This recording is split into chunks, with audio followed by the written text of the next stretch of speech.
se torna duplo. Duas pessoas começam a adorar a Deus ali no jardim do Éden. E ali Deus fez um compromisso com eles, que era o quê? Um compromisso que iriam lavrar a terra e cuidar dela, e também que não deveriam tocar na árvore do conhecimento do bem e do mal. De todas as outras eles poderiam desfrutar.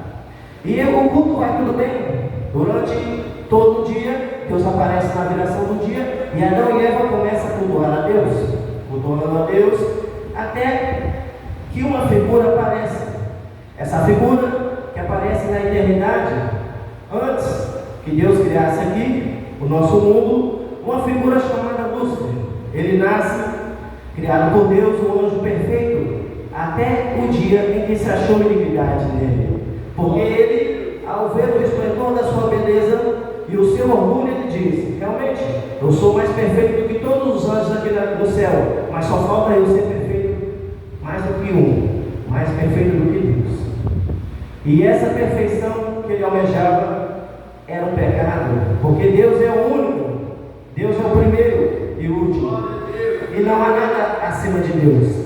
E essa pessoa orgulhosa, ela não se arrepende, ela não busca voltar atrás, e então ela é lançada na eternidade. E ele vê esse culto perfeito, puro, de Adão e Eva no jardim que Deus colocou no Éden.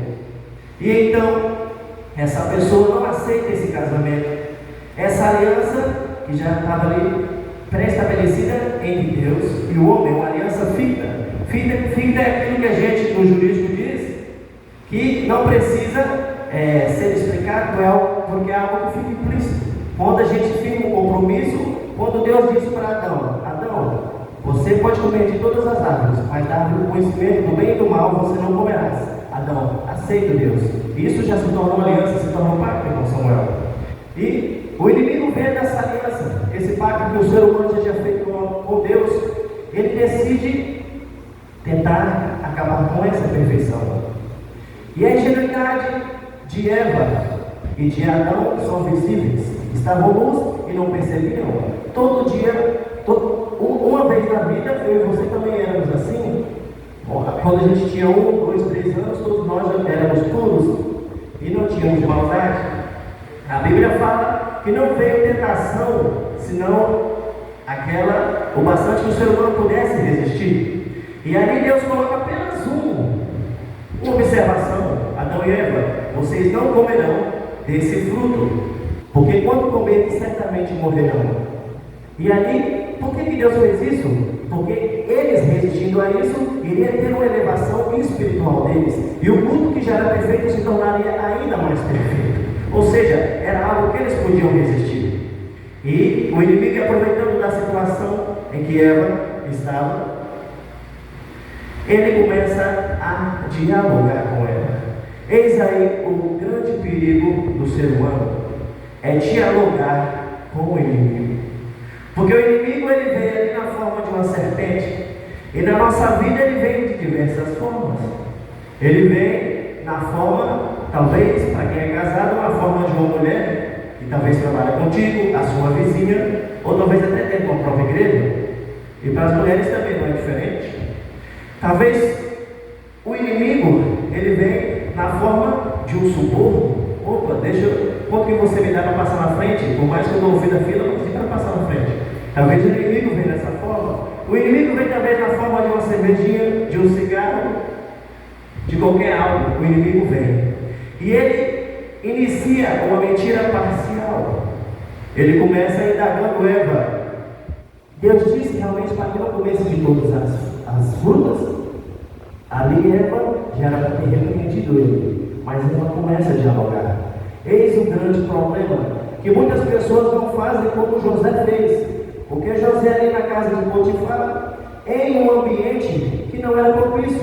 Porque imagina, irmão Samuel, alguém que estava longe da sua parentela, em um reinado em que não serviam ao nosso Deus, era muito fácil para ele se deitar com a mulher de Potifar. Mas ele, mesmo assim, ele permaneceu fiel a Deus. A pessoa que teme a Deus, ele guarda a palavra de Deus no seu coração. Como diz no Salmo 119: guardei, meu Pai, a tua palavra no meu coração para eu não pecar contra ti, porque a gente conhece a Bíblia Sagrada, que a Bíblia Sagrada é a lâmpada para os nossos pés, é a luz para os nossos caminhos.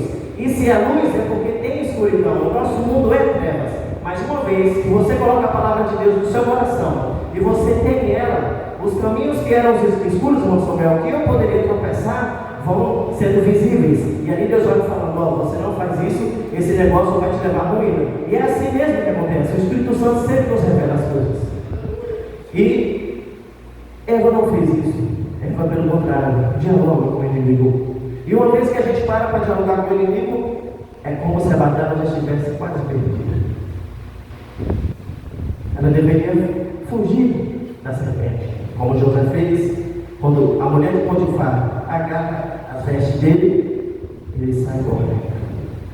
Mas ela dialoga e acrescenta: Deus disse para que nós não comêssemos e para que nós nem tocássemos. Cada vez que o ser humano ele tenta acrescentar algo à palavra de Deus, algum dogma, algo que excede a palavra de Deus, que excede uma religiosidade, ali Deus já começa a se afastar. E assim foi.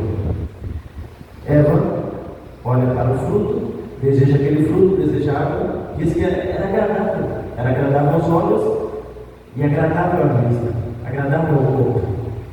Então ela come, e não bastava só comer, oferece a seu marido. Ali vemos também outra tática do inimigo, porque certamente ele tentou Adão inúmeras vezes, e ele vendo que Adão resistia, porque Deus pregou para Adão, enquanto o diabo pregou para Eva. Essa foi a realidade. Adão, por mais que falava com Eva, olha, temos aquele mandamento, né? Que Deus pregou para mim. Mas o inimigo aproveita de Eva, um momento sozinho, e prega para Eva. E o inimigo, sabendo o quanto Adão amava Eva, falou: se essa aqui cair, certamente vai fazer ele cair e ele não vai resistir. E Adão vai, esquece dos mandamentos divinos, ele é enganado, negativo, porque a palavra do Senhor diz que Eva foi enganada e não Adão. Não sei que está escrito. Adão, então por que Adão caiu? Por causa da incredulidade. Adão imaginava que se ele comesse do fruto, eu acho que eu não vou morrer. Eu sou eterno, Deus me criou. Eu acho que aquilo ali é a história. Da mesma forma como muitos dialogam com o pecado. Da mesma forma que muitos fazem como Sansão fez.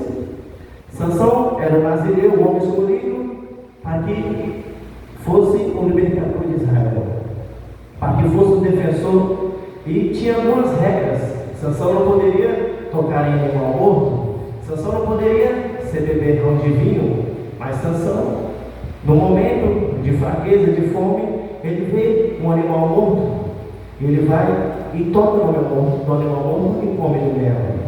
Certamente Sansão imaginava: opa, Deus me escolheu, eu posso tocar no animal morto.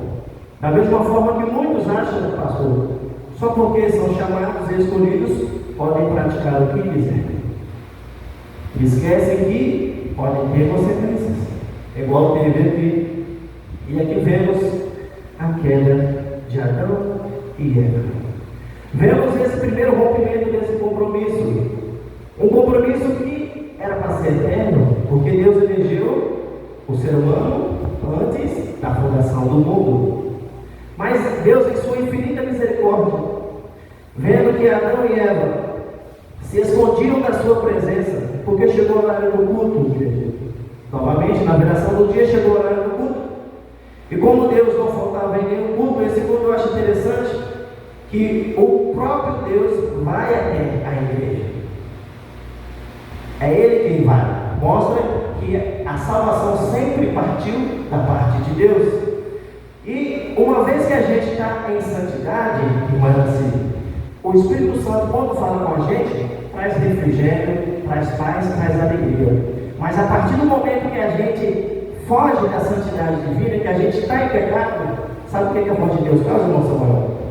Ela causa medo, ela causa espanto, porque a voz de Deus vai nos apontar nossos erros, e a gente não quer. Quem é que queria que um dia, talvez, estivesse em pecado e alguém com revelação divina fosse até a sua direção, certamente não iria ser uma palavra positiva, porque essa pessoa estava em pecado. E assim estava Adão e Eva, pecados. Perceberam a sua nudez, então fizeram vestes, pegaram folhas de plantas.